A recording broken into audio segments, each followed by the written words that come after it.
what we're going to do is talk about 4 key campaigns that you'll be able to utilize for the year ahead. We're going to get very, very tactical. Before we get into those four campaigns, a couple of things. If I've not met you before, let me give you a quick little bit of background. I've been an entrepreneur for the last 20 years, and I've built 7 fast growth startups myself. I've also been running an accelerator program over the last 12 years, and we've worked with 4,500 companies that have come through a 1-year program. So we've actually had a massive amount of businesses that have gone through a fast growth accelerator program globally. And what I'm saying when I'm telling you that is essentially I've pretty much seen all industries, all approaches over the last 12 years. I really get to see a lot of common themes as to what works and what doesn't work. And what I'm going to do today is just bring together some of the most universally successful marketing campaigns that I want you to be able to run in the year ahead. These are all pretty simple to set up. A lot of these you can use a template, and you're going to be able to run these pretty much starting in the next couple of days, I would say. You'll be able to start the ball rolling. Okay, before we get into the 4 tactical marketing campaigns that we want to talk about today, I want to go high level and set the scene philosophically. I want to go get all philosophical for a minute. The first thing I want to talk about is Economics 101. And the key thing I want you to be aware of is this idea that demand and supply set the price. And what most business owners do, from my experience, is they spend an awful lot of time thinking about the supply side of what they do. So they think about how they're going to look after customers, what their product or service is going to be about, how they're going to, deliver the thing that they want to deliver. They look at their own skill set. They look at the technology or the media that's going to support what they do. And all of that fits on that supply line. In fact, the more stuff you add to that line, the greater the high productivity supply that you're able to deliver to people.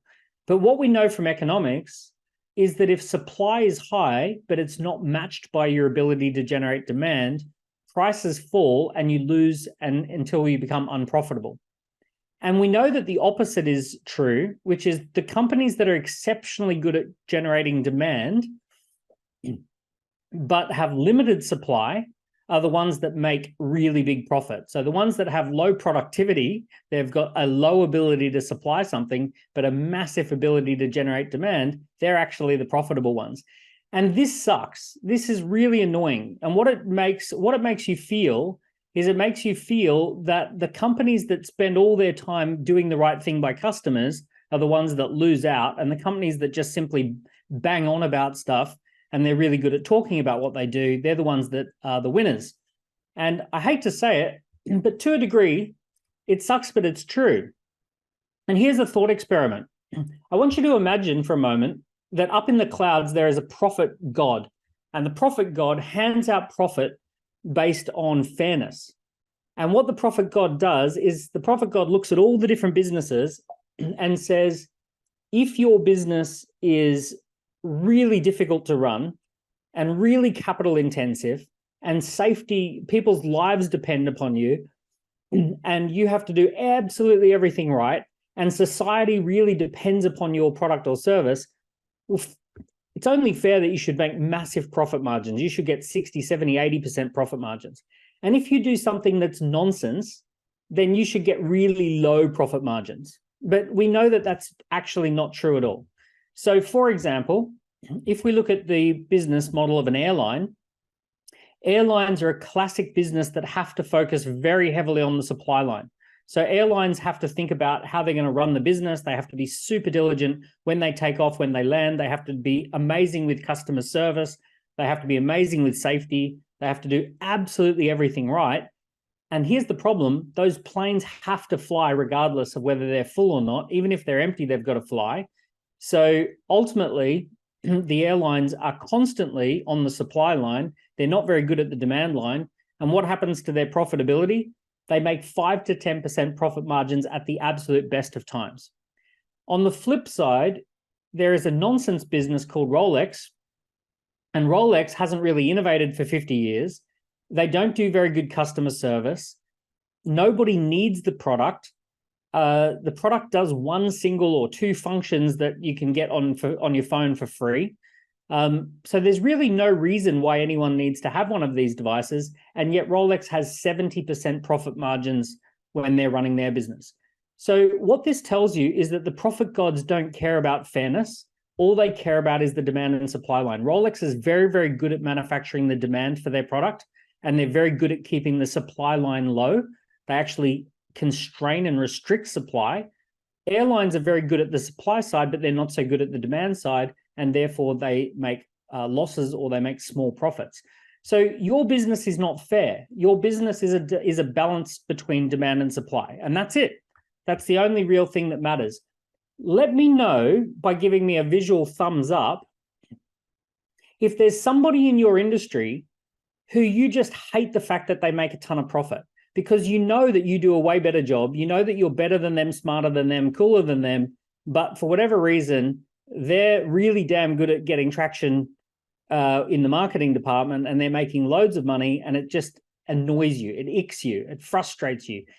Just get honest with me. Give me a thumbs up if you can think of a person who annoys the hell out of you. Okay, very good, right?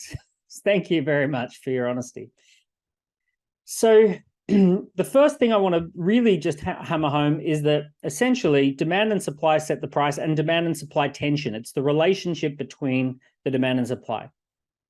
Now, if we want to turn this up a notch, what we need to actually add as a business is we need to add something called transparency of demand and supply. Transparency means that customers or potential customers are aware of how many other people are interested in working with you. They can see it. They have an awareness of the demand and supply tension. So for example, this little family here who are queuing up for the ice cream truck, imagine that they queue up for 20 to 30 minutes to get their ice cream. And imagine when they get to the front of the line, they say, oh, by the way, can I ask for a discount? And you can imagine the ice cream truck kind of laughing, the person who's running it, and saying, look behind you, like there's an entire queue of people who want to get an ice cream. I can't give you a discount. Look at all these people who want to buy. If you don't want an ice cream, you don't have to have an ice cream. So the person inside the ice cream truck has something called with or without you energy. With or without you energy basically means I'm going to sell my ice creams whether you want one or not, right? I'm not worried about selling the ice creams.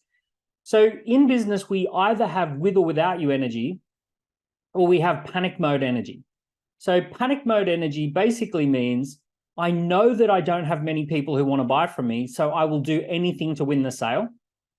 And with or without you energy means I know I've got plenty of people who want to buy from me. So if you don't want to pay the price, or if something about the way I do things doesn't suit you, that's totally fine. I can recommend somebody else who can happily look after you. We're going to meet our targets with or without you. We're going to be profitable with or without you. It's totally fine. So that's with or without you energy. Now, one of the things that we want to do is we want to get our business into a place where it's giving us the signals that we can suddenly relax and feel that our business will be successful with or without any particular customer, because we have so many people who are interested in working with us. So that's what we're going to cover today. Now, the opposite of that, as I said, is when you have this panic mode energy and you start freaking out with customers trying to get them to buy, and you're screaming at them and they're backing away and they don't like it. One of the reasons this happens is because the customer cannot see anyone else buying from you, or they're not aware of anyone else buying from you, so they feel like they're being shouted at, and you know that there's not many people buying from you, so you've got this whole panic mode energy going on. So this is the dynamic we're trying to avoid. We want to avoid this at all cost. And how do we do that? How do we actually do it? So here's how we do it. We run special type of marketing campaigns that are built around the philosophy of signals first, then sales. Market for signals, then sales. So what are we talking about here? What we're doing is we're saying that our marketing campaigns are not designed to generate sales. Our marketing campaigns are generating signals. Signals are where people are signaling that they're interested in working with you without having to commit to anything. So they're just simply signaling intent. So in the same way that the person who joins the line on the ice cream truck is signaling that they want to buy at some point, that is a strong signal of interest. The fact that they've joined that lineup so that we can see the lineup, and that signal of interest leads to the sale. So what we want to do is purely and simply go for signals first, then sales. Imagine for a moment if you could just get lots of people, thousands of people saying, I'm hoping to work with you in the near future. I want to work with you soon, right? So that would be a signal of interest. They're sending you an email saying, hey, I'm not ready to buy just yet, but I'm really looking forward to buying from you in maybe January, February, or March. Imagine you got 1,000 emails like that, how you'd feel with people signaling their interest. Now, let me give you an example of how this works. Here in the UK, for those of you who are all over the world, here in the UK, we have a very famous music festival that you've probably heard of called Glastonbury Music Festival. And the way that Glastonbury works from their marketing campaign is that for 364 days of the year, all that you're allowed to do is signal that you're interested, but you're not allowed to buy a ticket. So you can signal, but you cannot buy. You can't make a sale. So this is what their website looks like. It says, to obtain tickets for Glastonbury, you must register. Failure to follow the registration instructions correctly will lead to rejection, and you'll be notified if this happens. However, we advise that you check your registration prior to tickets going on sale to ensure your registration's been accepted. So you have to jump through some serious hoops just to signal that you are the right person. In fact, you've got to upload image, you've got to put all this information in, you've got to create a proper registration of interest before the tickets go on sale. Now, here's what happens. Glastonbury gets 700,000 signals of interest, and they only sell 140,000 tickets. So it's 5 to 1, right? 5 times, they have a 500% signal to sale ratio, that they get 5 times the signals to sales. And guess what happens? Well, every single year, just for one day, the tickets go on sale, and it's not even one day, actually. It's only a few minutes. So here it is. Festival fans are devastated after tickets are sold out in just 6 minutes. So you can see here, there's music fans scramble to secure their spot at the festival. So by doing a signals first, then sales campaign, what they are effectively doing is they're getting themselves in a position where they can snap their fingers and in 6 minutes sell 140,000 tickets. What do most concerts do? Most concerts say, oh, we've booked all the singers and the music acts. Please buy a ticket, please buy a ticket. And they go out and try and shout about the tickets, but they don't do signals first, then sales. They just try and sell the tickets, and it never works. Most of them never sell out. So what I'm about to share with you is that there are 4 campaigns that I want you to run. Each campaign is a signals first, then sales campaign that we're going to run. And it's going to get you into a position where you've got more people expressing interest than you can take on. So it's going to give you that with or without you energy that we talked about.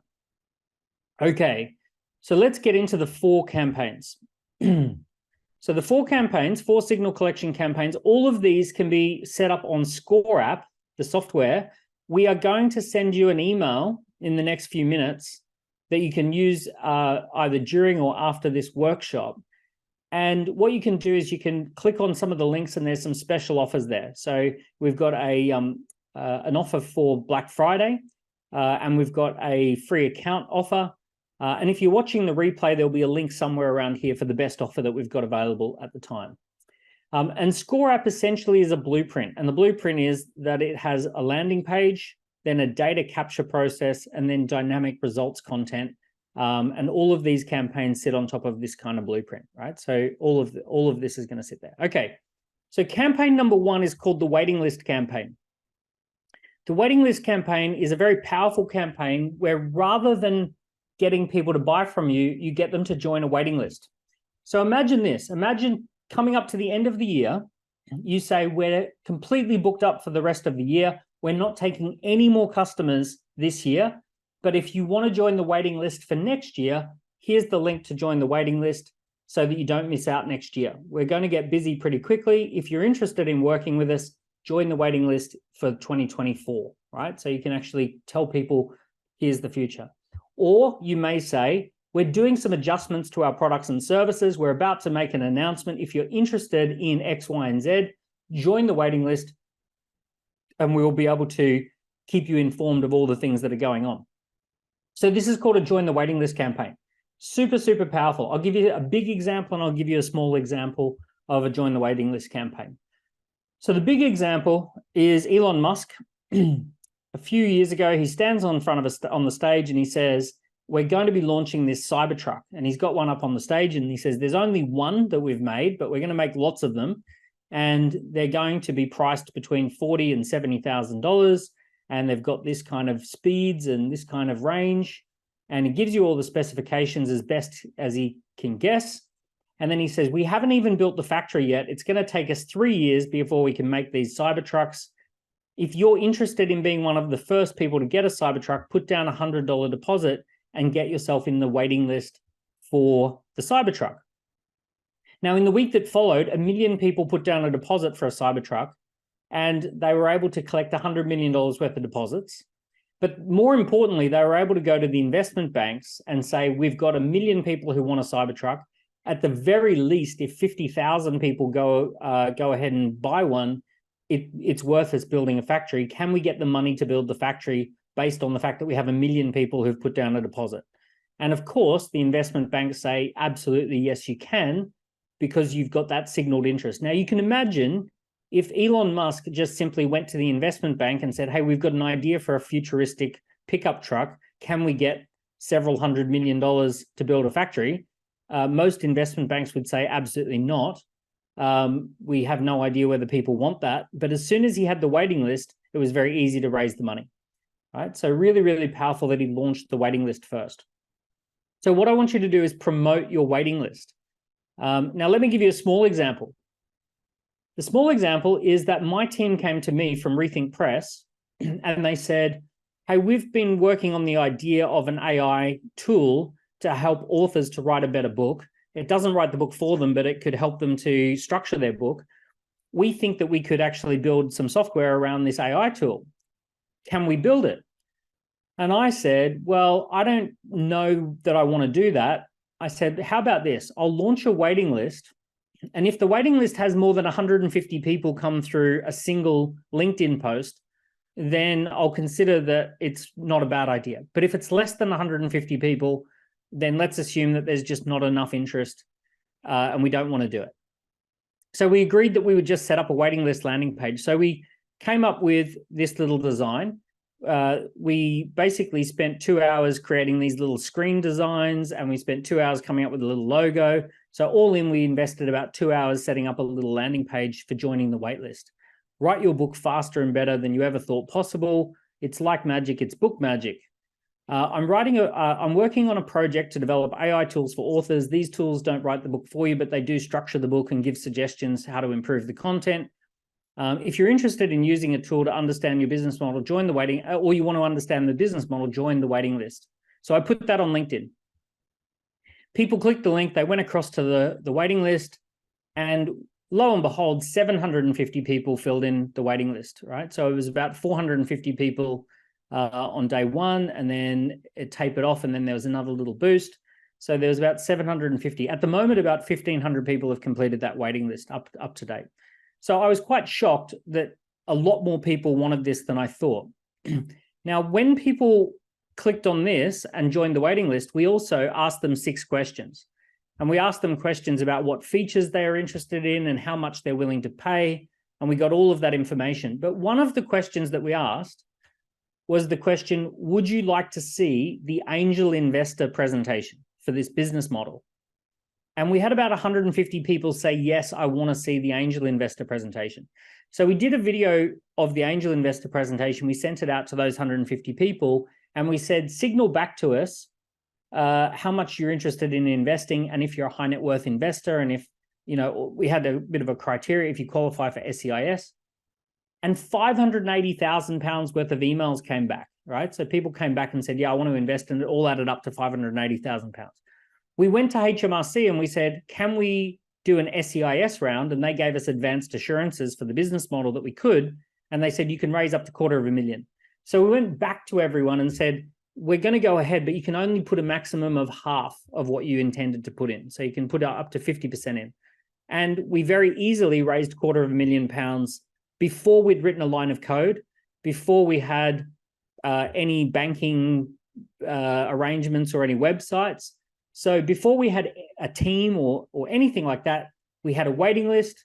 The waiting list gave us signaled interest. We were able to go back to the investors and say that we had over 1,000 people at the time on the waiting list, and we were able to show exactly what the price point was that people are happy to pay. And therefore, it was very easy to raise £250,000. without having to have any, and mind you, that was at a £3 million valuation. So a £3 million starting point off the back of a waiting list, right? So this is the power of creating a waiting list. So here's the question. How do you create a waiting list? Well, the easy way is to use one of our templates. So we've actually created some templates so that it's really super simple to do this. In fact, let me show you one of the real templates live. So here's an example of join the waiting list, right? Join the waiting list. Are you ready to get better results with your blank in 2024? So all you have to do is fill in the blank. Whatever your topic is, you just fill that in. And then we're busy working on an innovative new approach to topic, whatever it is. If you want early access to this latest innovation, register your interest and you'll be part of the inner circle community who gets priority access. And you'll be getting more of a good thing. You'll be preventing a bad thing and you'll discover why something matters. So what we've done is created this super simple, so you just fill in the blanks and everything's already done. You can change any of these images if you want. And then it says, start by joining the waitlist. Want to amplify your existing outcome? Click to step forward. Then answer 6 questions so we can learn about you and exactly what you'd like to achieve. And then exclusive access, receive confirmation. You'll be added to the front of the queue for early access to the cutting edge approach. And then about us, our team are experts in topic. Over the last 10 years, we've worked with a number of clients, blah, blah, blah. So it's super simple. In this template, we've made it really simple. You just fill in the blanks and it's ready to go. And you just, maybe you change these images to whatever you want to change them to. But pretty much that waiting list campaign, you would upload your logo there. You can change the colors if you want to make it your business colors. But pretty much the template is just ready to go. You can just have a waiting list and launch a waiting list. It probably would take you no more than 20 to 30 minutes to customize that. And then you're ready to email that out to your database. Now, on the back end, when someone fills in the questions, based upon how they answer the questions, what I want you to do is have a little bit of customized response. So for some people, they might watch a video. For some people, they might book a call on your Calendly link. For some people, you might send them a link to a book or something like that. But based on how they answer the questions, you can give people different content. So for example, if you have a question, which best describes you, a startup, an established business, or a large corporate, you could have a different video for a startup, a different video for a large corporate, a different video for a small to medium-sized business, right? So you could have different calls to action. So I'd encourage you to play around with the different calls to action. Remember, the template is landing page, data collection, and then dynamic results so that you can put whatever you want on the back end based on how those questions get answered. Okay, so step 1 or campaign number 1 is a waiting list campaign. And remember, it's all about signals first, and that is the definition of that campaign. All they're doing is signaling that they're interested in working with you in the future. By the way, can you imagine how it would feel going into your portal on January 1 and checking how many people had filled in the waiting list campaign over December, and there's like 180 people who have already signaled that they want to work with you in the year ahead? Right? Wouldn't that be just epic? And they've already signaled the price they're willing to pay, and they've already signaled what problem they want to solve. Like literally, that would just be a dream, right? So, what a way to start the year. Okay, campaign number 2. I'm going to do questions at the end of campaign number 2, and we can. So if you've got questions, I'm going to get you to ask them in a minute. Okay, campaign number 2 is called a common interest discussion group, or a discussion group for short, right? So a common interest discussion group. So what you're doing is you're just picking a common interest that people have, and you're launching a discussion group around that common interest. So let's say you're a fitness trainer. You might say, are you interested in running the London Marathon in 2024? Join my marathon running discussion group. Are you interested in losing weight? Join my weight loss discussion group. Are you interested in recruiting a high-performing sales team who work remotely? Join my discussion group where we're going to discuss how to do that. So this is called a common interest discussion group, or just a discussion group for short. There's 2 types of discussion groups that I want to get you to think about. Number 1 is open-ended. It's just a discussion group that keeps going forever and ever until you decide to shut it down, but there's no end in sight to it. So for example, we have a discussion group for people who have got a ScoreApp, and it's basically discuss anything related to ScoreApp, and put your links in there, let us give you feedback, ask any questions, share any stories or feedback. All of that stuff is happening in the discussion group. So it's part of our community, and people can discuss all things related to ScoreApp. The other type of discussion group is a pop-up 5 or 7 or 30-day discussion group. So these are fixed for a certain amount of time. So these short-term, quick discussion groups, they're very, very powerful for lead generators, and they have a lot of intensity around them because they are limited in time.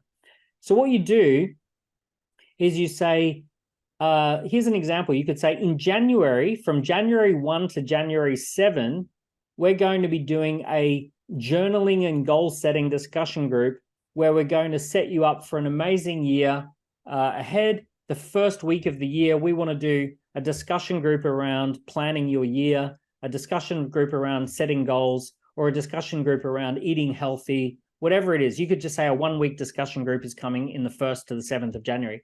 People can then register for the discussion group, and you launch the discussion group on the 1st of January, and then there's intensity around it, right? So people get ready for that launch. So these are what you could call, these are pop-up groups. So let me show you some examples. So for example, Speak English with Confidence 5-day challenge. The 5-day Get Leads from LinkedIn Sprint. 7,000 people have joined that one. Free 5-day Marathon Peak Performance Challenge. Welcome if you're registered, 1,200 people. This one's open-ended. This is called the Fertility Breakthrough, and it's a discussion group around natural fertility. And look, 23,000 people have joined that one. So this is Gabriella's discussion group. And with Gabriella, she has a fertility clinic. And the fact that 23,000 people joined the discussion group means that she's pretty much always busy. And because there's 23,000 people in her discussion group, there's definitely demand and supply tension.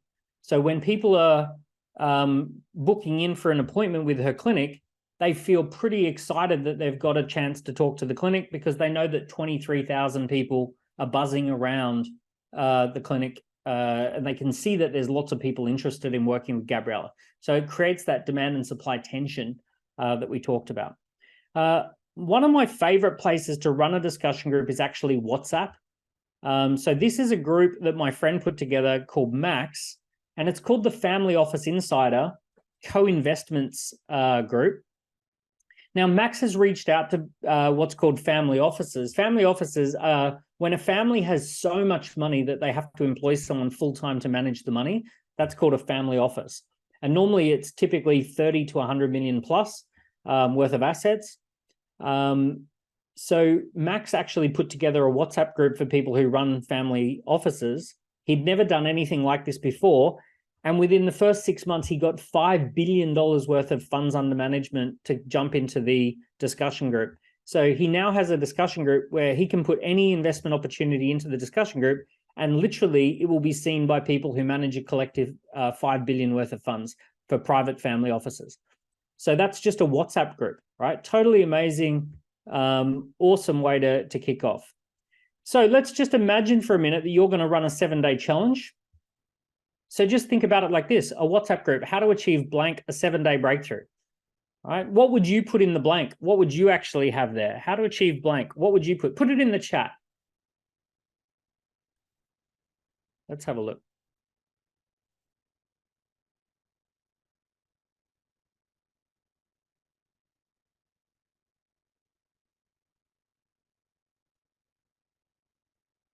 How to achieve a breakthrough in Arabic, 7-day breakthrough. How to identify the CRM, the right CRM for your business. How to lose 2 to 4 pounds of body fat. How to create a viral video. Hiring a sales leader. How to achieve the most confident version of yourself. Right. So lots of good examples here. Clarity about your goals. Improve your mental health through exercise. How to secure your enterprise database. How to create your business plan for 2024. Create your college application in 7 days. get a breakthrough in the way that you learn, command more influence as a sales leader, right? So all of these could be little WhatsApp groups that you set up. Okay, so how do you do it properly? So you use a discussion group template. And we've got lots of different templates to choose from. Get inspired about fitness, join the discussion. Join the discussion. We're hosting a WhatsApp discussion group for people who want outcome. Let me show you a real life template that we've got.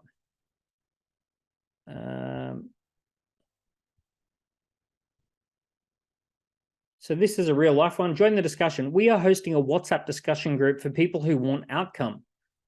Join the discussion. Do you care about achieving a result? You're not the only one. Join the discussion. Do you care about losing weight? You're not the only one. Do you care about hiring a great salesperson? Do you care about cybersecurity for your business? Right? You're not the only one. Join the discussion. We're hosting a WhatsApp discussion group for people who want more of a good thing, less of a bad thing, peace of mind when it comes to a difficult thing. Right? So you just fill in the blanks. What does the discussion group give you? Daily posts on topic, recommended podcasts, videos, and books, Q&A sessions with experts, opportunities for whatever the good thing is, events or tickets or discounts, whatever that is. About your group moderators and facilitators, person 1, person 2, how to join.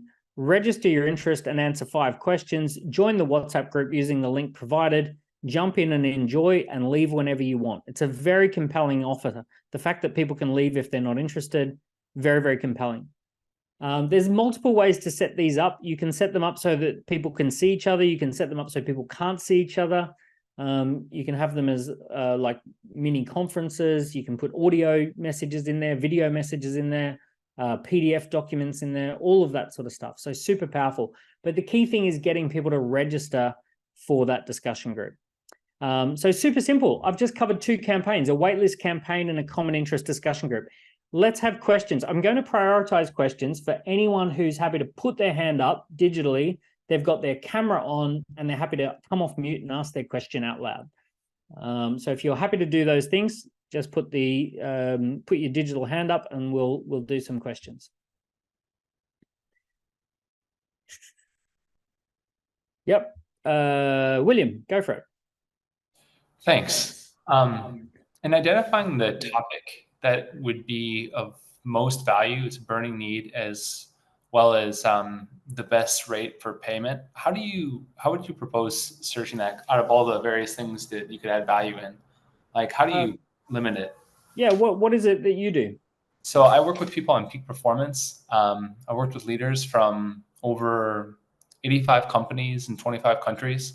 And I've been doing this for the last 7.5 years. So there's like a whole range of stuff that you can get into. So here's what I would do. I would look at your last 10 customers, 10 people that you've worked with or companies that you've worked with. I'd eliminate the 5 people where they were clearly not the ones that you enjoyed working with or wanted to work with. You wouldn't necessarily want to duplicate those 5. Yeah. Then take the 5 that are left on the list and ask the question, which one do you think had the best ROI working with you? So you were happy working with them and they got the biggest ROI working with you. And I would then try and replicate that story. So can you think of a company that got an amazing return on investment working with you? You don't have to say their name. Yeah, definitely. What kind of company were they? Were they tech? Were they retail? Tech, definitely. Tech company. And what was the kind of key problem you solved or outcome you delivered? For them, it was career advancement and developing more mastery and managing their mind was the biggest win. Great. So we're doing a discussion group about how to improve the mindset of your employees if you run a tech company. This is only for tech companies that have achieved greater than 30 million ARR, and you've got a team of more than 150 people, and you're really wanting to have an alignment and a positive mindset and a peak performance mindset with your team. And that's the kind of nature of this discussion group. If you want to meet other people in that position, if you want to discuss how to problem or troubleshoot any issues that you're having right now, join the discussion group. It's going to be a 30-day discussion group around how to improve the mindset of your team if you're a tech company with more than 150 people. something Wow. along those lines. Okay, awesome. I gotta write that down quick. That's why they call me Dan GPT. Thank Trevor, you. what's Appreciate your it. question? Hi, yeah, mine's very similar to the previous guy. I do workshops that help companies to understand where they need to go next, what they need to focus on next. I've done it mainly for startups that are ones that have invested significantly, multi-million pounds, but not got the revenue coming through correctly yet.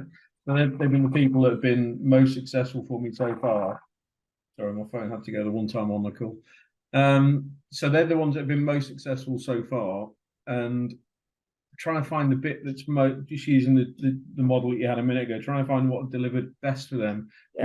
So I would describe what you're talking about as strategic planning. Yeah. And I would say it's a strategic planning group. What type of company have you had a great result with? Tech. Strategic planning for tech companies. What size tech company? Valuation about 20 to 30, but currently they're pre-revenue, but they've already got raises and got that sort of level. Yeah, so this is strategic planning for businesses that have raised VCA and now need to deliver their plan. Excellent. Something along those lines. And it's a discussion group, and you reach out. And what you do, here's what I would do if I were you, Trevor. I would go through and make a long list of all the awards that tech companies enter, and look at all the companies that were in the runners-up, not the winners, the runners-up. And I'd reach out to them and say, I noticed that you were shortlisted for such and such award. For that reason, I think you might be suitable for the group that I'm running. It's for tech companies that have got a lot of upside potential, but you need to strategically plan and get things in place. My background is working with X, Y, and Z. If you'd like to join this WhatsApp group, it's perfect for you, based upon the fact that you were shortlisted for that award. And you reach out to them on LinkedIn, get them to join the WhatsApp group. Now you've got, let's say you get 100 people on the WhatsApp group, you are well and truly oversubscribed. Cool. Thank you very much. Nice. Sarah.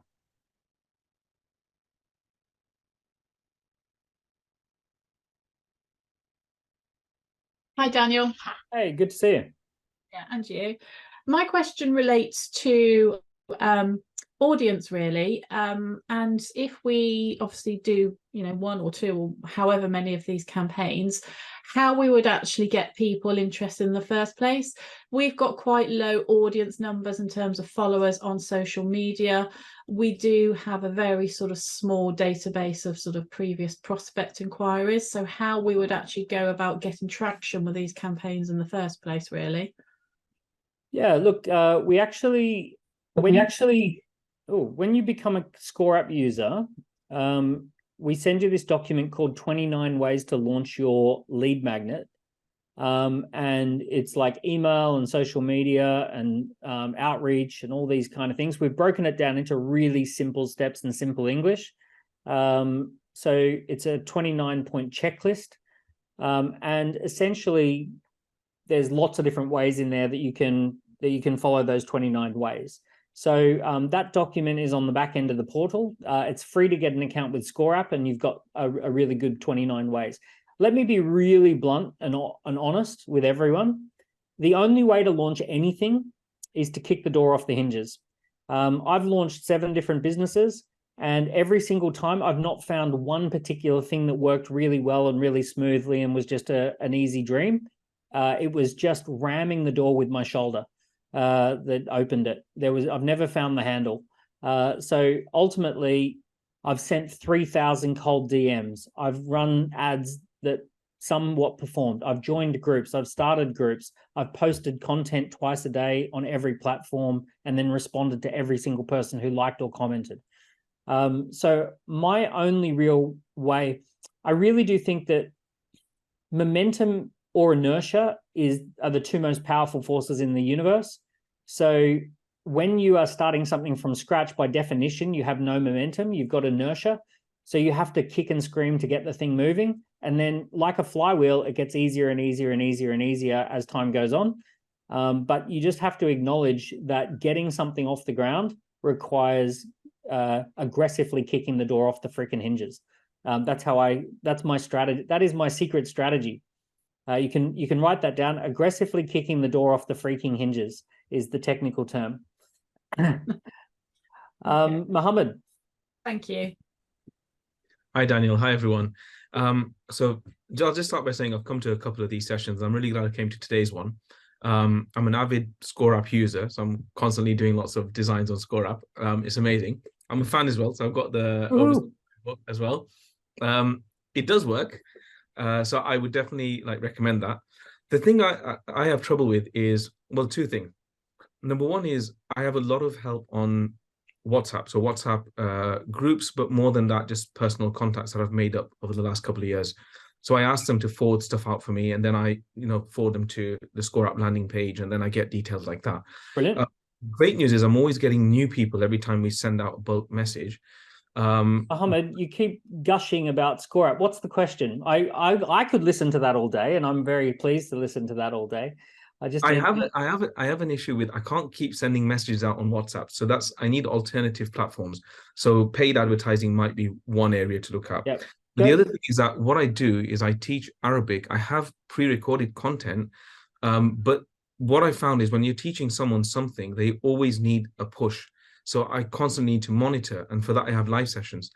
Because of that, I'm restricted to the amount of time I can give, and that's where I'm a little bit stuck. So how could I really go in auto mode? I'm just okay. So there's two sides of the business. There's how you deliver, and there's how you generate demand. This is just about how you generate demand. When you max yourself out, like in a car, when the engine starts to rev and you max out gear number 1, you change gear to gear number 2, change gear to gear number 3, gear number 4. So you have to keep changing gear. What does it mean when you change gear? When everything's working, but you're getting yourself too busy, you got to bring someone onto the team. You've got to introduce some new technology or media. So you've basically either got to grow the team or grow the technology or grow the assets of the business, tech, intellectual property, media, those sorts of things. Or you've got to acknowledge that that's where you're happy with the business and you're not going to grow it. You're actually just going to deliberately plateau it because you're very happy with the size of the business. So I would always encourage you to at least be operating with a 4 to 12 person team. 4 to 12 people is the funnest team. I think the sweet spot is around 7 or 8 people. 7 or 8 people is where you've got a self-organizing, really fun team. You've got some people in sales, some people in delivery, some people managing the tech and media, and it actually works really, really well. So if you're going to deliberately cap out anywhere, I would say cap it at around 8 people, or 9 or 10 or 11, but that's a good size to kind of grow up to. When it comes to getting more people to take the scorecards, go through that 29 ways document. There's paid advertising, there's cold outreach, there's going back to your old list, there's using social media, all sponsoring events, working with influencers, paying for newsletter subscription, sponsorship. All of those things are available to you. Okay, I've answered a few questions. Let me do the next 2, and I'm going to come back to Jenny and Depti and Amy. Right, I'm going to come back and we'll go through these next 2, and then we'll finish. We'll get some more question time in. Okay, so strategy number 1 was the waitlist. Strategy number 2 was the common interest discussion group. Strategy number 3 is just an online event, a Zoom event like we're doing right now. I've just called it a Zoom event or a video event, an online digital event. Now, here's the thing. I would love for you to create what we call an intro presentation that you can run again and again and again and again and again. Now, I've done this for the last 20 years. For 20 years, I've grown fast growth companies by doing weekly intros. Weekly intros are basically a 30 to 90 minute event where you just introduce people to what it is that you do. You introduce people to the thing that you're up to. And it covers all the questions that people typically have. It gives them case studies and examples. It gives them some light bulb moments, and it makes them feel like, hey, that all makes sense and I want some more, right? So this is called an introduction event. Now, my very first business 20 years ago was literally built around the idea of running introduction events for financial planners. We basically used to manage the whole intro event for financial planners. We put the financial planner on a stage. and we run an intro event every single week. We get 20, 30, 40 people in front of them, and then their business skyrocketed as a result of that. And we just do it every Wednesday night type thing. So I'm a big fan of doing repeatable intro events, and you just do them again and again and again and again while you're building your business. So as you're going through that growth phase, or even many, many years, you just have an intro event. So for example, William might have an introduction to creating a high-performance tech team, right? And it's just a weekly intro. Simple as that. And he gets better and better at delivering it. Every week, 12 people jump on the call. Then it turns to 13 or 14. Then it turns to 16, 17. It builds up to 18, 19, 20 people a week. And suddenly there's just this momentum of people who want to attend the intro event. It's leveraged because as you get better and as it gets bigger, you get to the point where there might be over 100 people on there. So 1 hour of your time is seen by 100 hours of people listening. So the Zoom event, right? Here's an example of one I've been running for years, which is the startup workshop, how to grow your startup and attract investors, and use your startup to make the world a better place. Right? So that is a super simple one. I've run that many, many times. So just think about it as an introduction to blank. Find out how to achieve blank faster and safer than ever, right? Find out how to achieve business growth. Find out how to achieve weight loss. Find out how to achieve property development results. An introduction to buying real estate in London, an introduction to learning Arabic, an introduction to having an advanced yoga practice. Whatever it is that you do, in it goes. Now, once again, we've got templates for these, right? When you're a ScoreApp user, you can just click on the templates. There's so many there to choose from, but there's certain ones that are there for running introduction events, right? You just put your image there. You just kind of edit the information. And it's pretty simple. People fill in the details, but most importantly, they don't just register, they also answer questions. So they go through the process of answering 5 or 6 questions. And as a bonus, you can create a lead magnet around the replay. So you can actually set up a page where if someone wants to watch the replay, you just click the button, they can watch 3 or 4 minutes, and then they click the button, they register, they answer the questions, and then they can watch the replay of the event. So that's really powerful as well. So I've been running these. This is one that I've been running every single week for the last 2 years. And we've generated, I don't know, 4 or 5 million pounds off the back of this one little workshop that we just repeat. So it's learn the 9-step process for becoming well-known and respected in your industry. And we just go through and we do a session every week. And it's been a big, big seller. Okay, the final one, which I think is the most powerful one long-term, and this one certainly made us probably the most amount of money, and that is scorecards or assessments. So you can give these any name you want. You could call them a scorecard, an indicator, an assessment, a profile, a test. So it could be the key person of influence scorecard. That was ours. You've heard of Myers-Briggs. You've heard of 5 love languages. You've heard of wealth dynamics, good parenting, right? So these, once again, these just sit on ScoreApp and you can come up with anything you want. This one by Robot Mascot is the pitch readiness scorecard. Are you ready to pitch an investor? This one here is, are you ready to sell your business? All of these are great. People give you lots of information about themselves. They answer lots of questions. In a typical scorecard, you can ask people between 10 and 40 questions. So when you're asking 10 to 40 questions, you're getting a lot of information about people. You really, really, really know exactly what makes them tick. So the most effective headline for these is called the Are You Ready to Blank scorecard. Are you ready to blank? Answer 10 questions to find out. So I want you to have a go at this in the chat. Are you ready to blank? Answer 10 questions and find out. Are you ready to speak Arabic? Answer 10 questions and find out. Are you ready to practice yoga? Answer 10 questions and find out. Are you ready to buy real estate in New York? Answer 10 questions and find out. Are you ready to grow your technology team? Are you ready to hire a top salesperson? Answer 10 questions and find out. People love readiness scorecards. They really want to know, am I ready to do the thing that I want to do? What do I need to, what is my pre-flight checklist for getting the result that I want? So let's have a look in the chat and see how you're going. Okay. Are you ready to stop yo-yo dieting? Are you ready to get fully booked diary? Are you ready to make your website jump off the page? Are you ready to transform your marketing assets? Are you ready to transform your home? Are you ready to build more resilience? Are you ready to test your mental fitness? Are you ready to win more contracts? Are you ready to revamp your work life? Are you ready to run Google ads for your B2B business? Are you ready? An introduction to creating art, decorating your house. Are you ready to transform your business finances? Are you ready to start making your cash work for you? Now, here's what I would do. Some of these, and I won't point out which ones, some of these sound really compelling, some of them not so much.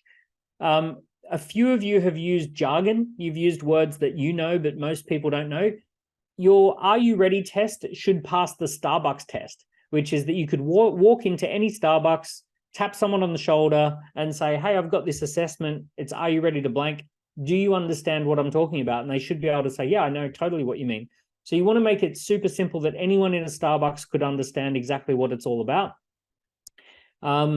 Here's what I recommend. I recommend coming up with 3 or 4 concepts, doing a little bit of testing on LinkedIn or a little bit of testing with friends or people who are prospects, and just getting some feedback.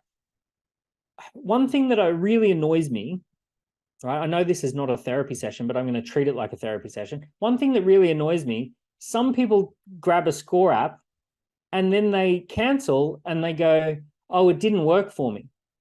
And I go and have a look at their account. They created one concept. They sent out one little email or did one social media post. It didn't hit a home run on the very first go. So they're like, oh, it didn't work. It's like, hold up. That isn't how anything works. Like, that's not how anything works. You need to test a few different concepts. You got to see what's going to convert. You got to test a few headlines, right? Come up with 3 or 4 different things. Try something new every week. Try something new over the course of a couple of months, and you're going to get a home run. And if you get a home run, I mean, for me personally, I launched one called the Key Person of Influence Scorecard. 90,000 people filled it in, and we made 15 million pounds worth of sales. So, right, when you hit a home run with these things, people love filling in scorecards. So I really want to make the point that it takes a bit of test and measure, but once you get it right, you can really get it right. Now, the only thing I'm going to say here is that it used to take 6 weeks to do this. Now it takes about 6 minutes. So let me just quickly show you. So we know the blueprint, but what we've done is we've put the blueprint into AI. And now it takes about 6 minutes to do this.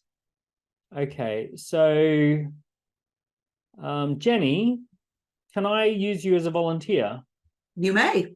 I know that by definition, a volunteer is someone who put their hand up and said, yes, I would like to volunteer, but I just kind of just told you that you're going to be a volunteer. Is that okay? Sorry to Absolutely, yeah, no worries. Okay.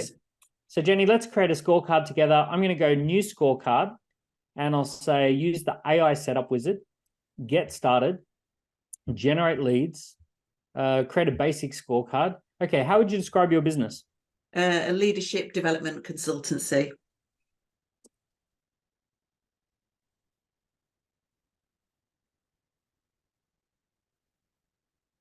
How would you describe your target audience? Executives, managers, entrepreneurs? Executives. What do you want to help your clients to improve, achieve, or prevent using this scorecard? Improve decision-making, achieve effective communication, prevent burnout? More suggestions. Or you can just tell me. Yeah, increase team collaboration for now, prevent leadership gaps. Yeah, that'll do just for watching this. Great. Pick a concept for your scorecard. Collaboration catalyst, team synergy booster, executive collaboration accelerator. Team synergy booster. Right.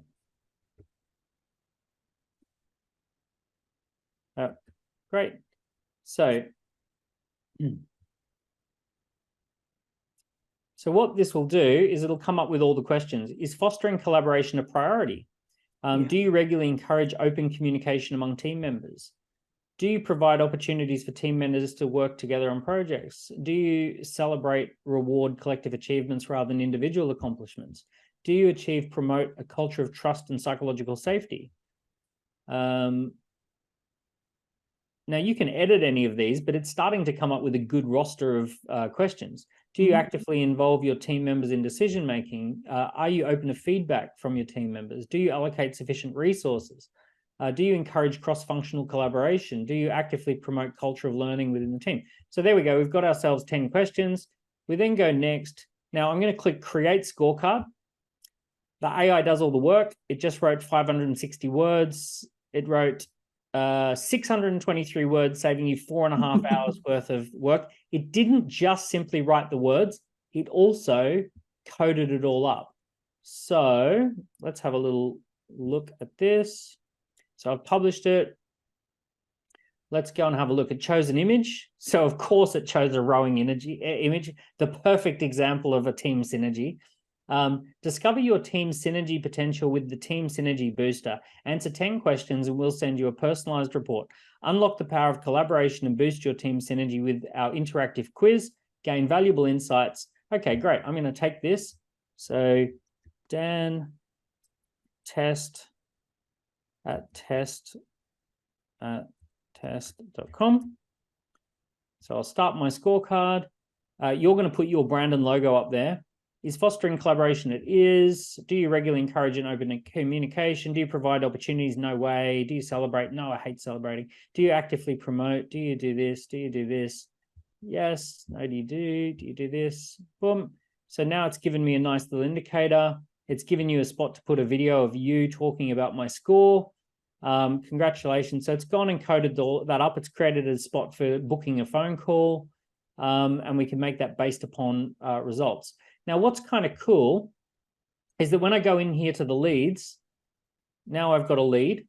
I click on the lead. I use the AI to write a beautiful sales email just for Dan based upon how I answered the scorecard. Hope the email finds you well. Here's the Team Synergy Booster. You got a score of 63%. We specialize in helping businesses like yours unlock further potential.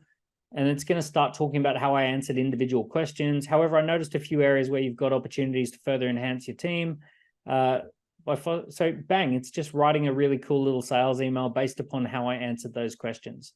So you've got all of that data to work with when you go and do that. Once you've got lots of people answering it, you've got insights. You can AI will write press releases about your data. All that sort of stuff happens.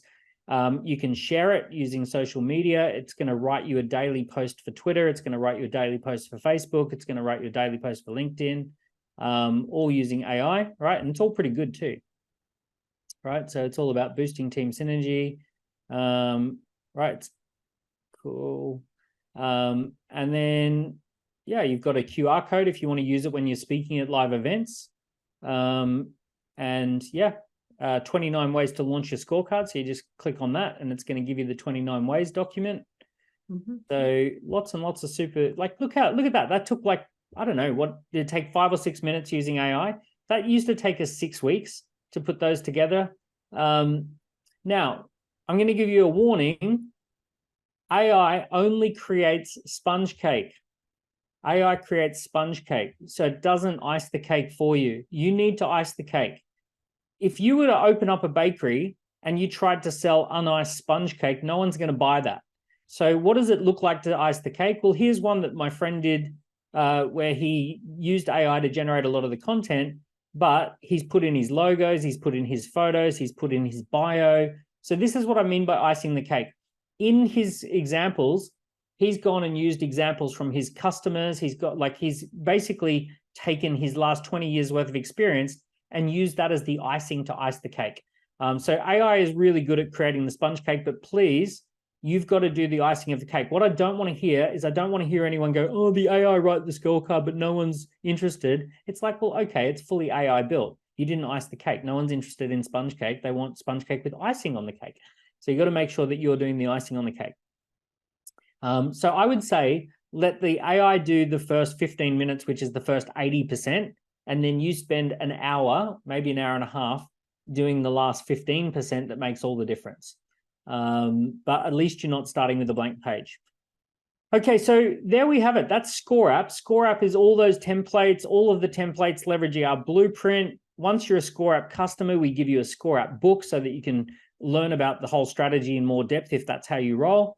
We've got the 29 ways to launch your scorecard.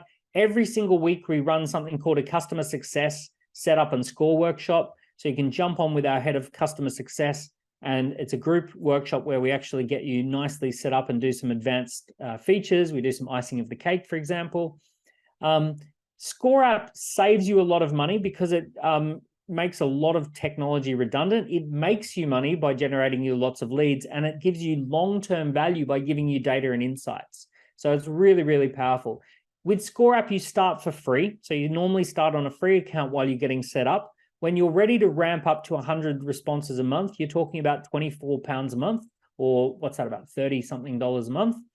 And then as a bigger business that wants 1,000 responses, you're talking about £50 a month, something like $60. And then Pro is about $100 a month, £82, and you can have 3,000 accounts, 30 live scorecards. You can be running a lot of campaigns using that Pro account pretty cheaply, right? So really, really amazing, good value. There's no contracts. You cancel it if it's not working for you. You only ramp it up once you've done some testing. So you've got a free account there for that. In your email, you've got access to our best deals at the moment. We've got a deal on for Black Friday, and we've got a special deal that you can access for the next 3 months. Or sorry, it's for a 3-month package if you want to use that. But look, just to finish up before I do Q&A, it's a ready-made marketing funnel that's ready to go in 1 hour.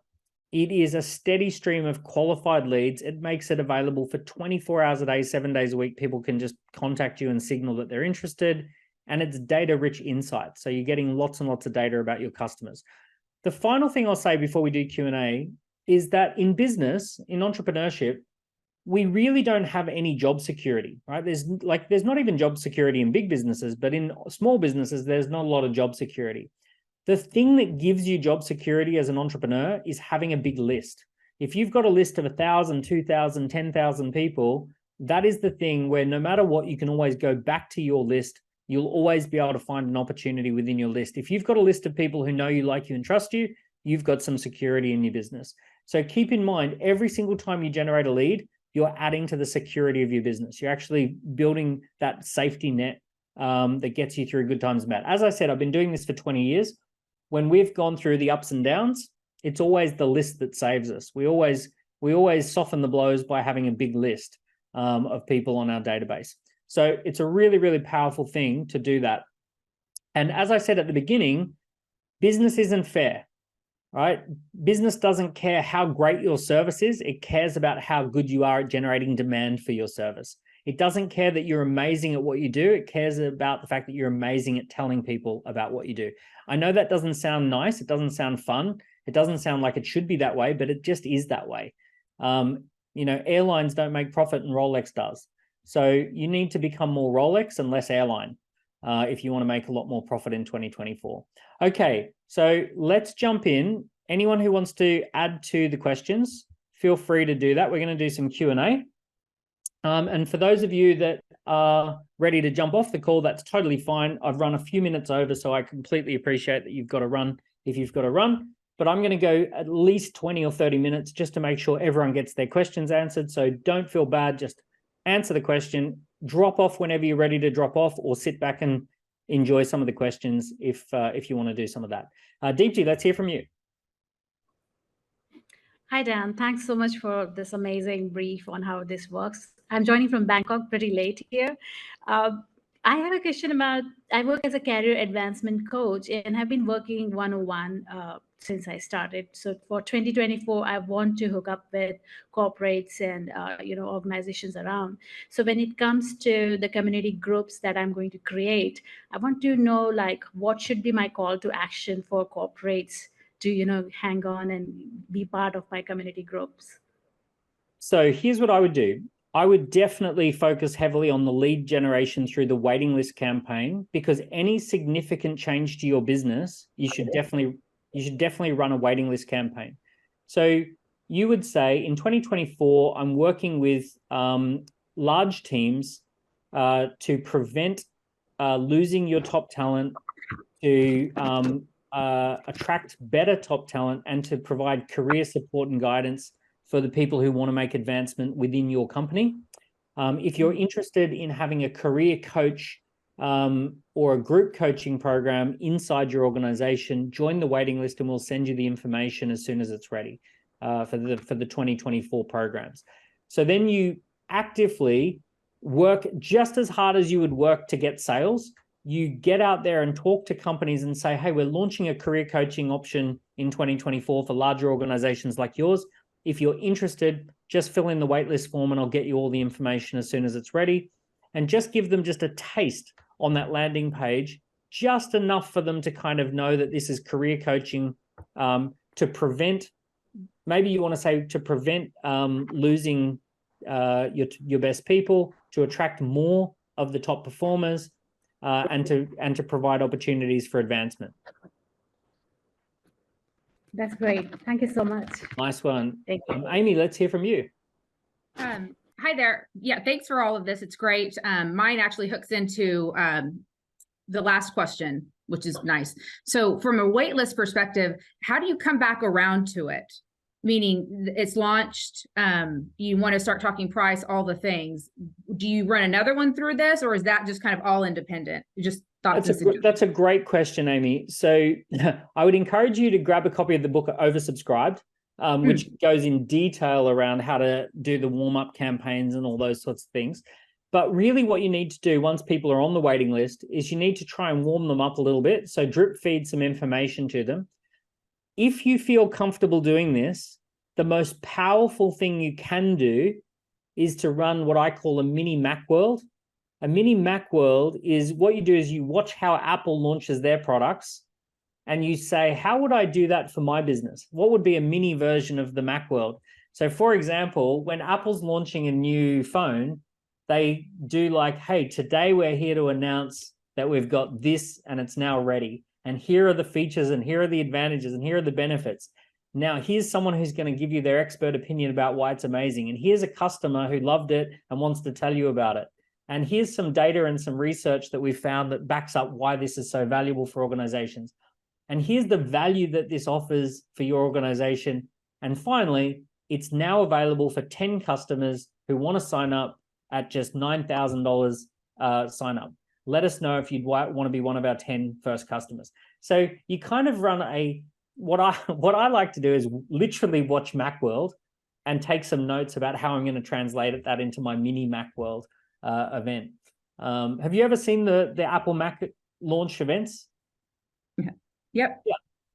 So you just kind of got to think about, what would Steve Jobs do? How would Steve Jobs launch this? Now that you've got hundreds of people on the waiting list, you can do something like that. Now, if you're not comfortable with that, you want to send out a PDF that is like a slide deck on PDF. You may want to record a short video like a Loom or a YouTube video announcing that you've launched and giving people the opportunity that they can now buy. One thing I would definitely do is explain to people how many are on the waiting list relative to how many clients you can take on.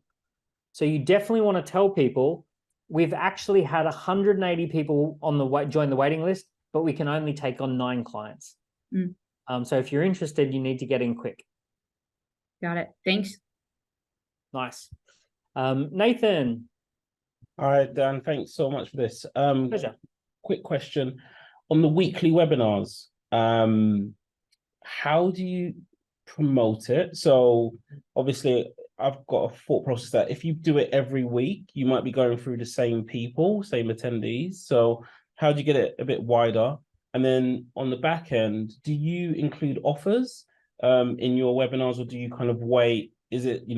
How do you do that? So yeah. So question one, when I launch a new event, I spend the first 3 weeks of the month getting people to register for the event. And then on the final week of the month, I deliver the event and I do a launch offer, or I do an offer, a call to action on the workshop.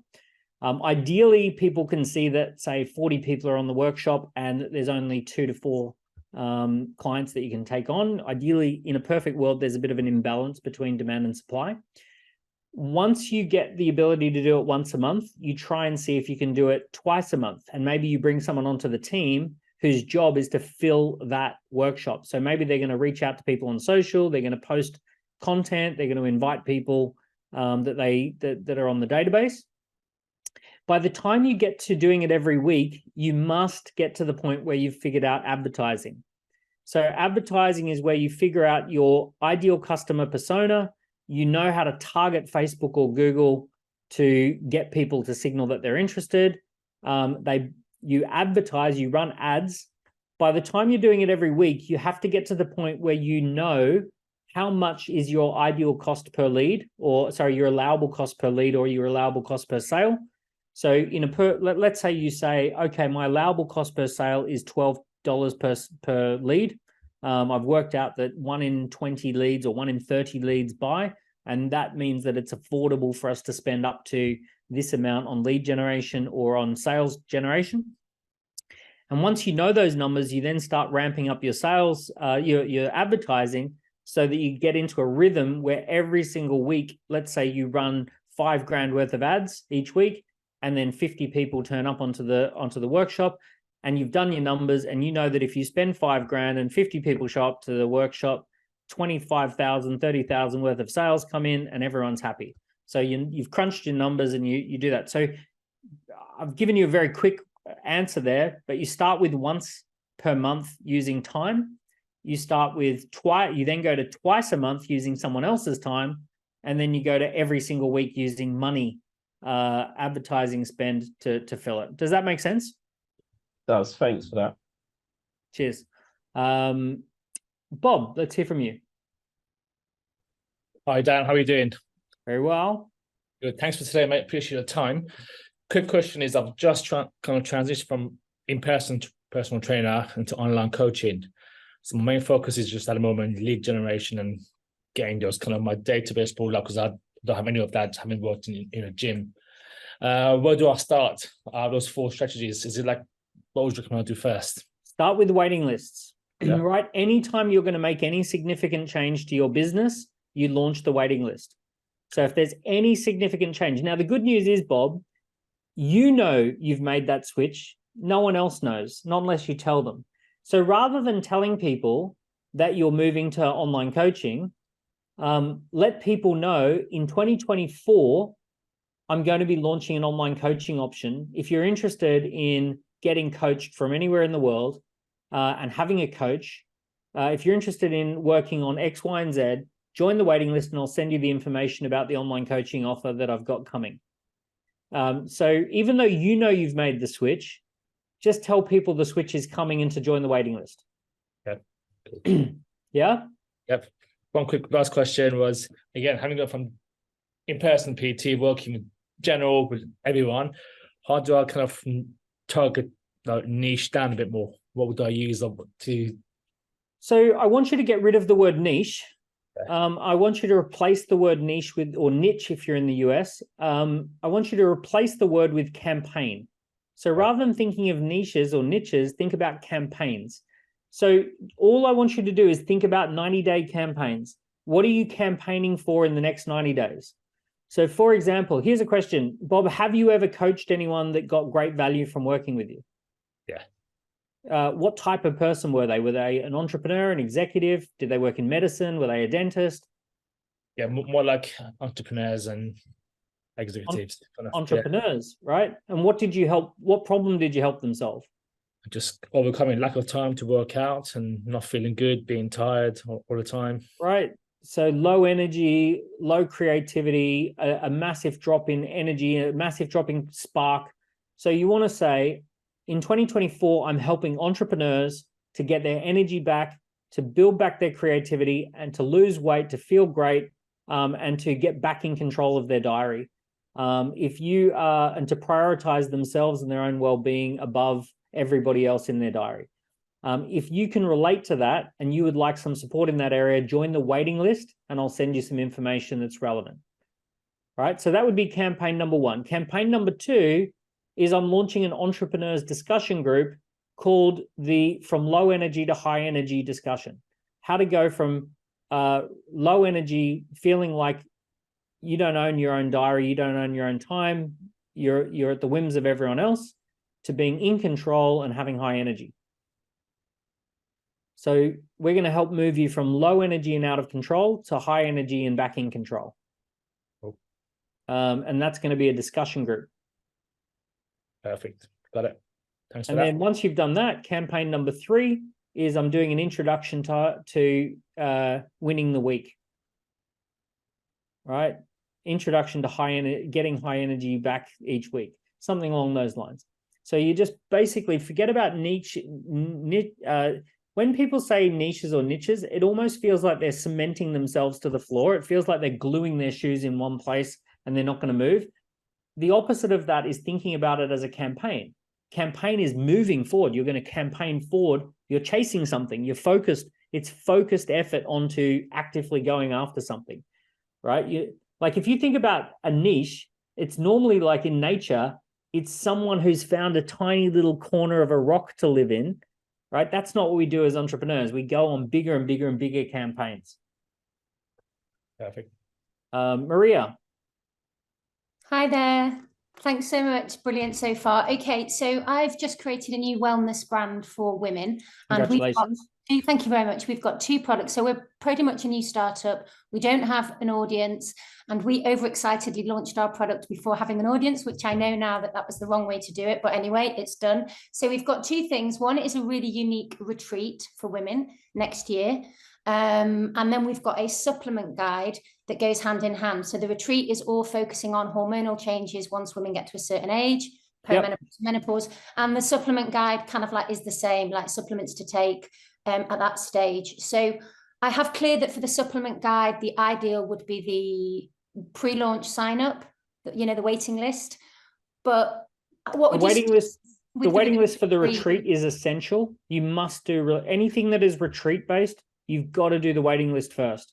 So even though we've already got the launch for April, because my concern is that with people then with something like that, because it's obviously a bit more costly, they need time because it's in Spain. They need to. So I would draw a line under it and say, we've currently filled the current capacity is now full, and we're looking at expanding to add a few extra spots. If you're interested in being if we do expand and take on extra spots, please just register your interest on our waiting list. If we get enough interest, we'll expand to a bigger retreat and we'll do a bigger retreat, or we'll let you know about the future retreat. Okay. Right? So draw a line under it, take it away from people. Right? So people get here's an unfortunate reality. An unfortunate reality is tension and anticipation are a precursor for perceived value. Tension and anticipation are a precursor for perceived value. Imagine there's an amazing new restaurant and everyone tells you it's impossible to get a booking there. You cannot get a booking at this restaurant. And on a whim, you ring them up and they say, we can't give you a booking anytime in the next 3 months, but we do have a booking in 3.5 months from now, but we only have 1 booking available for the next 6 months. Would you like it? It's like, oh, yes. And the tension and the anticipation creates the value or the perceived value of that booking, right? So if you do not have any tension and if you don't have any perceived anticipation, if it's a sure thing, if it's just guaranteed, you can buy it whenever you want it, people do not perceive any value in it. I know that just sucks. It really sucks. Wouldn't it be great if you could create something of value and people just immediately acknowledge that it's valuable and buy it? It's just not how people are. People are wired so that if they don't experience any tension and anticipation, they don't feel any desire or perceive very high value. So you've got to go through the dance of getting people to. So for starters, you want to do a big announcement saying no more bookings, right? It's take it away from people.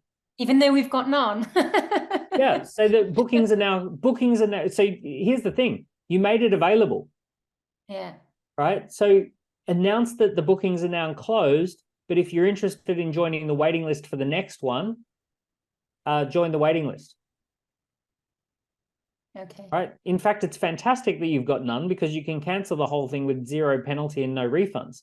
So what you want to do is just announce to your database, the retreat, there is no more spots available. It's closed. We're not taking any more bookings for the retreat. However, if you're interested in the future retreats, join the waiting list and we'll let you know when the next one is available. So take it away and then open the waiting list. What you'll discover is potentially 15, 20, 30 people join the waiting list, and you can go back to them one-on-one and say, if I can get you on the current retreat, would you want to go ahead? Okay. If a space becomes available, would you like it? Okay. Right? Now, then you can go back and say, okay, we've now got 8 who will go ahead. Do we want to run the retreat? Yeah. Okay. Okay. If you're listening in on all of this, what is the biggest lesson you've had for the last hour? What is the big lesson that you're getting from all of this? Or what is the action step? Let me know in the chat. Okay, Karim. Dan, how you doing, mate? Very good. We got Karim and we got Jody, and then we're going to finish up. Cool. Just got 2 quick questions. So I have a recruitment business. I'm a solopreneur, lifestyle recruiter, and I recruit salespeople for B2B SaaS companies in the US. How would you go about creating a waiting list considering my business? And then second question is, what are your thoughts around Facebook ads specifically for my business? Like, I totally agree, LinkedIn ads would be ideal, but I've heard here, and also I've heard it in the past as well, Facebook ads, but I'm just not sure or convinced by it. So you're the type of business, you're in recruitment, right? Yeah. You're the type of business that is very low number of clients, but very high value clients. You only need, realistically, you only need 10 fast growing teams and you would be maxed out. Am I right? Yeah. So forget about Facebook ads and all of that sort of stuff. You don't need any of that. So the first thing you want to do is say, it's a war for talent out there. If you're a fast growth technology company, the top 1% of people are 10 times more productive than the rest of the people out there. And, you want to be able to attract those people. If you're planning on growing your team in 2024, join my waiting list, because we're going to be running some campaigns to get phenomenal, talented people. Now, I would run an online assessment. Are you ready to switch jobs and earn more money? Are you ready to advance your career and double your pay? Right? And then in the questions, you ask people questions like, have you achieved an award-winning result? Have you got the numbers to back up that you're a high performer? Have you worked with big household name brands? Have you managed budgets of more than $1 million? Have you managed teams of more than 12? So you want to basically go through a checklist. So they answer these assessments, and based on how many yeses they've got, they get a very high score and say, congratulations, you're ready to switch jobs and make more money and advance your career. And you want to give people the statistics of the fact that that's a good thing for them to do. And then on the flip side, you want to tell employers, we've been running these online assessments to get high performers. We've got a way of collecting data to assess and measure who's the high performers. Would you like access to this talent? Join the waiting list. Now for you, Karim, I would recommend that the number one place for you to build your business is make a list of all the awards companies that have awards for tech companies, for SaaS businesses. And go and look at all the finalists, because they publish their finalists every year. And go and build yourself a list of all the companies that are winning awards and that are finalists for awards, especially in things like fast growth categories, innovation categories, any of those kind of categories that imply fast growth and development. And then you get in touch with them and say, I noticed that you were shortlisted for the Fast Growth Awards. Probably looks like you're going to be expanding your team. I've got access to a phenomenal roster of candidates. If you're interested in 2024 and hiring people, join the waiting list and I'll include you in some information that I've got about my top candidates. How's that sound? It sounds good. My only thing to that is typically with companies that I recruit for, once they get to a certain stage, they hire internal talent acquisition teams, which are the devil for me. I like to work with smaller firms where I'm working directly with the founder, heads of revenue, and I'm hiring those key, like the VPs of revenue, VPs of sales, once I hire them, I'm onto the new project. I very rarely stay with a company to build out, you know, a sales organization because of those reasons I mentioned. Look, I would really encourage you to aim for at least 5 hires with each organization. Why earn 15 grand from a company when you could earn 90,000 from a company just by working with the one company? Here's how companies grow. Companies grow from snapshot to snapshot.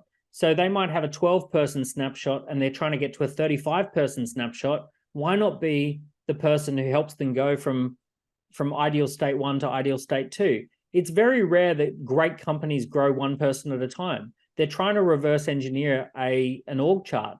Most of the time, they have a end state organizational chart that they've got in mind, and they're working backwards from that org chart. They're trying to build out the leadership team and the sales team and all the other people that fit around the org chart. They've got this picture in their head of what the company should look like 9 months from now. Why not do 7 or 8 hires in the next 9 months and make 100 grand with that company building out their org chart? I think it's really short-sighted to just do 1 hire and then move on to the next. That's fair. And then one point on that is, what would you say around contingent versus I'm thinking about moving my model to retained only? Test it. Just test it with here's the thing. If you're considering making a change to your business, join the wait list. All right. So here's the thing. Anytime you're considering a change to the business, launch a wait list to see how many people respond to that change. So you're saying, in 2024, I'm going to take on 3 retained clients. Here's what we're going to do with those retained clients. We're going to build out this. We're going to do this. We're going to add these services, but I can only do this with 3. If you're interested in that, register your interest, join the wait list, and I'll be getting in touch to interview to see who's the best fit. Now, if no one joins the waitlist, there's your answer. Now, some of you've got all sorts of ideas of what you want to do with your business. You want to run a retreat, you want to launch a product, you think about doing software development, launch the waitlist, and then and only answer the question once you've got 150 people on the waiting list, and then go, oh, okay, now I know whether it's a good idea or not. Okay, Jody, last question.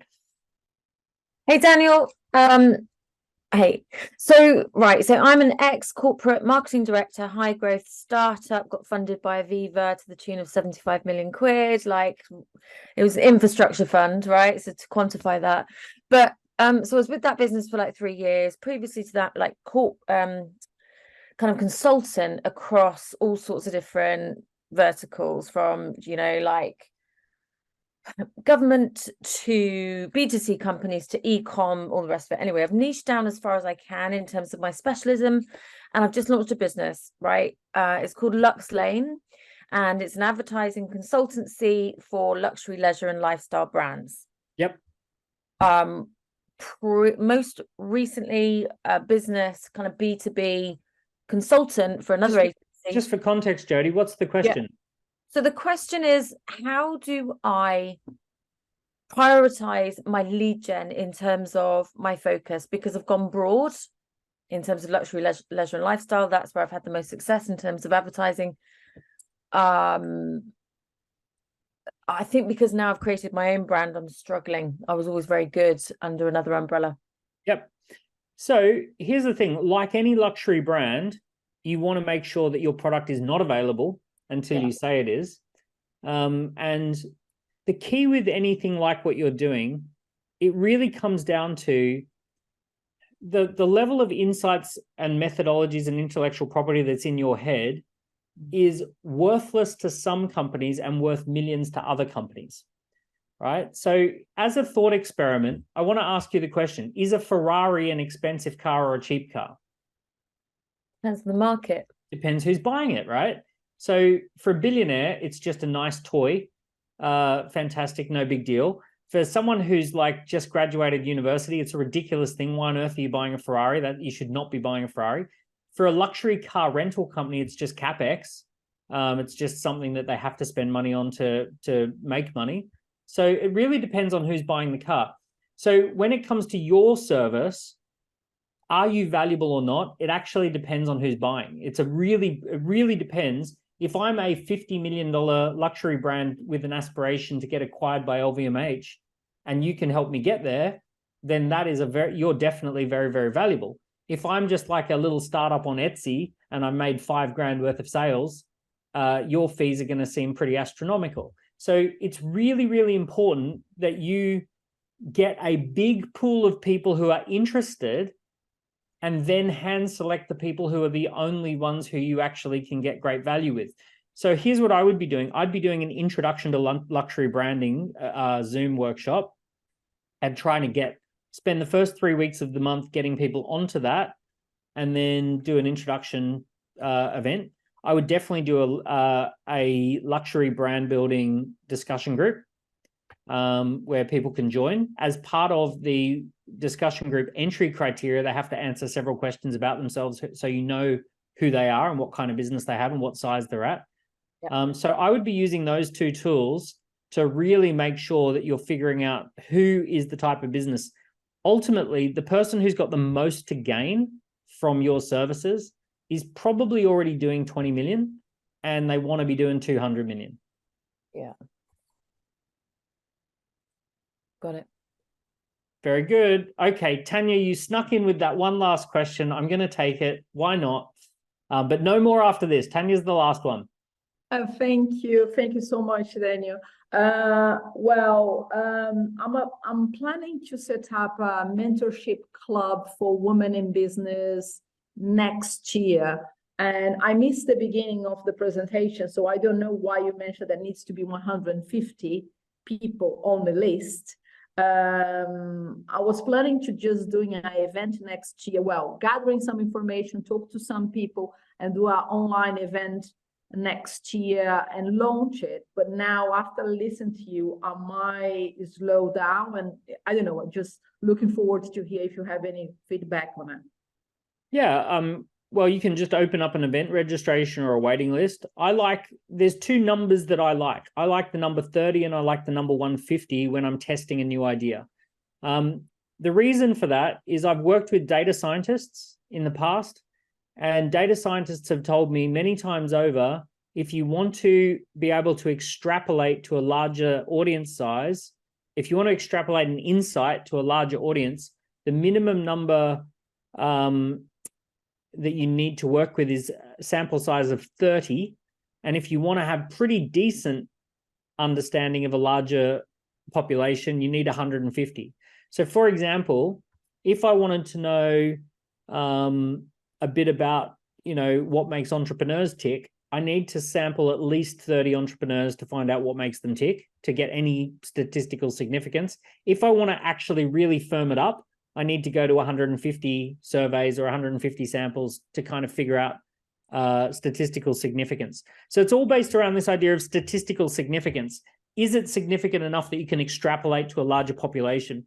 30 people is the minimum. 150 gives you really good statistical significance for most population sizes I'm interested in. So I'm always interested in, can I get 30 people to attend? Can I get 150 people to attend? And then what were my conversion numbers off the back of that? So event number 1, try and get 30 people. Event number 2, try and expand to 150. Put those two things in there. See if you're on track or off track to get those two things done, and then look at your conversions off the back of it. Perfect. Thank you so much. My pleasure. All righty. Thank you so much, everyone. Thanks for joining. I hope you got lots of value from that. Grab yourself a ScoreApp campaign if you haven't done so already. We've sent you an email to your inbox. You can take advantage of our latest Black Friday offer that's available for 1 week, and you can get started. I really want to just stress this particular time of the year is the perfect time of the year to be doing these kind of campaigns. December, January, end of the year, new year, people are very interested in signaling what their intention is. It's a really good time to be doing it. So get in there. Let me know how you go. Join the group once you're on Facebook. I would love to hear about your results and to basically see how you do with all of these 4 campaigns. Have a great evening. I'll see you soon. All the best. Cheers, and catch up with you soon. Bye.